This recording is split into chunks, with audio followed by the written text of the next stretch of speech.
আসসালামু আলাইকুম। আশা করছি সবাই ভালো আছেন। প্রতিদিনের মতো আজকেও নতুন রেসিপি নিয়ে হাজির হয়ে গেলাম। দেশে ও দেশের বাইরে যেখান থেকে আমার ভিডিওটি দেখছেন সবাইকে অসংখ্য ধন্যবাদ। একটা লাইক দিয়ে পুরো ভিডিওটি দেখে নেবেন। আর প্লিজ আপনারা পুরো ভিডিওটির সাথেই থাকবেন। সুন্দর একটা কমেন্ট করে আমার পুরো ভিডিওটি দেখে নেবেন। আমি আজকে আপনাদেরকে পালং শাক দিয়ে সেরা সাথে রান্না করে দেখিয়ে দেব। পালং শাক দিয়ে ডাল রান্না করার সহজ রেসিপি আপনাদের সাথে শেয়ার করছি। চলুন তাহলে দেখে নেন আমি কিভাবে করে পালং শাকটা রান্না করে নিয়েছি।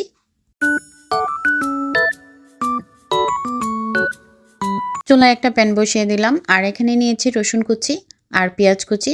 পরিমাণ মতো তেল দিয়ে আমি প্রথমে রসুন কুচি দিয়ে দিচ্ছি। পেঁয়াজগুলো আর রসুনগুলো দিয়ে আমি একসাথে ভেজে নেব।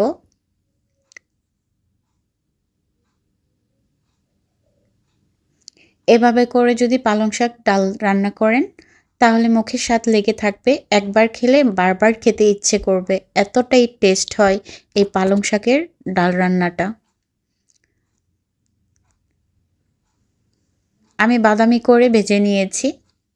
পেঁয়াজ আর রসুনটা বাদামি করে ভেজে নিতে হবে। আর এতটাই টেস্ট না খেলে বুঝতে পারবেন না। বাসায় একবার হলেও ট্রাই করে দেখবেন। অল্প একটু পানি দিয়ে দিয়েছি যেন পেঁয়াজটা পুড়ে না যায়। এখন দিয়ে দিচ্ছি হলুদ গুঁড়ো 1 চা চামচ। আমি আরও হাফ অ্যাড করে দিয়েছি হলুদ গুঁড়ো। এখানে আর দিয়ে দিচ্ছি হাফ চামচ মরিচ গুঁড়ো। ঝালটা যার যার ইচ্ছে মতো দিবেন। আর স্বাদ মতো লবণ দিয়ে দিচ্ছি। দিয়ে ভালো করে কষিয়ে নেব।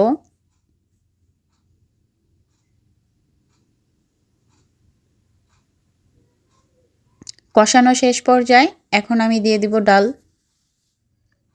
ডালটা ভালো করে কষিয়ে নেব।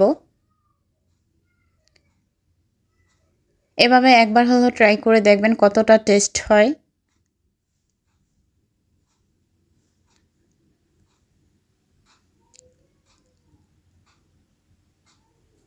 ডালটা আমি ভালো করে কষিয়ে নিয়েছি। দেখতেই পাচ্ছেন আমি কিন্তু একটু সময় নিয়ে ডালটা ভেজে নিচ্ছি, ভালো করে কষিয়ে নিচ্ছি। এখন আমি পরিমাণ মতো পানি দিয়ে দেব। আমি এখানে ঝোলটা যে পরিমাণে রাখবো ওই অনুযায়ী পানি দিয়ে দিয়েছি। ঝোলটা যার যার ইচ্ছে মতো দিবেন। দেখতেই পাচ্ছেন আমি ডালটা সিদ্ধ করার জন্য ঢেকে রান্না করে নিয়েছি। 5 থেকে 10 মিনিটের মধ্যে এই রেসিপিটা ঝটপট তৈরি করে নিতে পারবেন। এত সহজ একটি রেসিপি আপনাদের সাথে আজকে শেয়ার করলাম। যারা নতুন রাঁধুনি আছেন তারা একবার হলেও ট্রাই করে দেখবেন কতটা টেস্টি হয় এভাবে করে পালং শাক দিয়ে ডাল রান্না।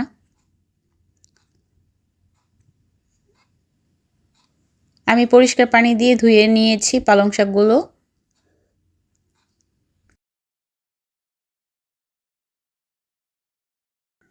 ডালটা সিদ্ধ হয়ে যাওয়ার পর পালং শাকগুলো আমি দিয়ে দেব।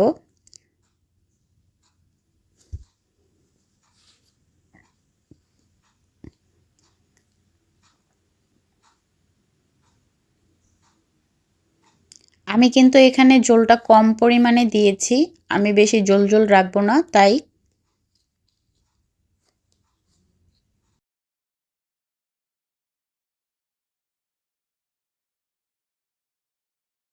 ডালটা প্রায় সিদ্ধ হয়ে গেছে, এখন আমি পালং শাকগুলো দিয়ে দিচ্ছি। নামানোর 2 থেকে 3 মিনিট আগে পালং শাক দিয়ে একটু নাড়াচাড়া দিয়ে রান্না করে নিয়ে নামিয়ে নিলে পালং শাকের কালারটা সবুজ সবুজ থাকবে।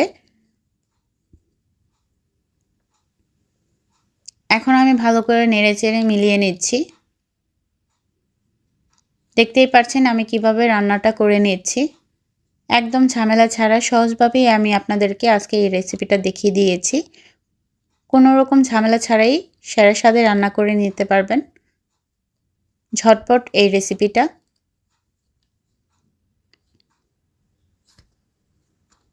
তো আমি একটা ঢাকনা দিয়ে ঢেকে দিয়েছি।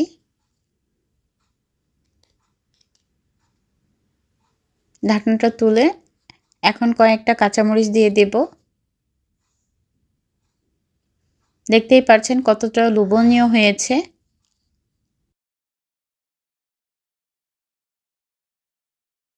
খেতে অনেক টেস্ট লেগেছে। বাসায় একবার হলেও ট্রাই করে দেখবেন। আবারও ঢাকনা দিয়ে ঢেকে কিছুক্ষণ জাল করে নিয়েছি।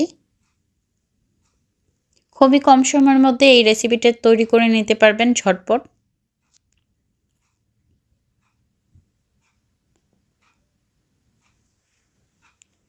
আমার এই রেসিপিটা আপনাদের কাছে কেমন লেগেছে কমেন্টে জানিয়ে যাবেন।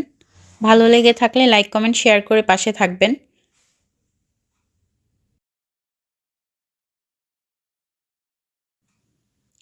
রান্নাটা শেষ পর্যায়ে এখন আমি চুলার জালটা অফ করে দিয়েছি।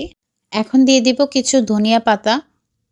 আপনারা চাইলে স্কিপ করতে পারেন। আমি একটু সুন্দর ফ্লেভারের জন্য ধনিয়া পাতা দিয়ে দিয়েছি।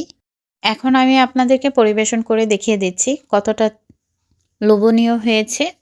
বাসায় একবার হলেও ট্রাই করে দেখবেন নতুন রাঁধুনি যারা আছেন। তো দেখতেই পাচ্ছেন কতটা লোভনীয় হয়েছে। খেতেও দারুণ টেস্ট হয়েছে। বাসায় একবার হলেও ট্রাই করে দেখবেন। তো আমার ভিডিওটি কেমন লেগেছে কমেন্টে জানিয়ে যাবেন। ভালো লেগে থাকলে লাইক কমেন্ট শেয়ার করে পাশে থাকবেন। চ্যানেলে নতুন হয়ে থাকলে চ্যানেলটি সাবস্ক্রাইব করে পাশে থাকা বেল বাটনটা অন করে দিবেন, যেন নতুন নতুন ভিডিও ছাড়ার সাথে সাথে আপনাদের কাছে নোটিফিকেশন চলে যায়।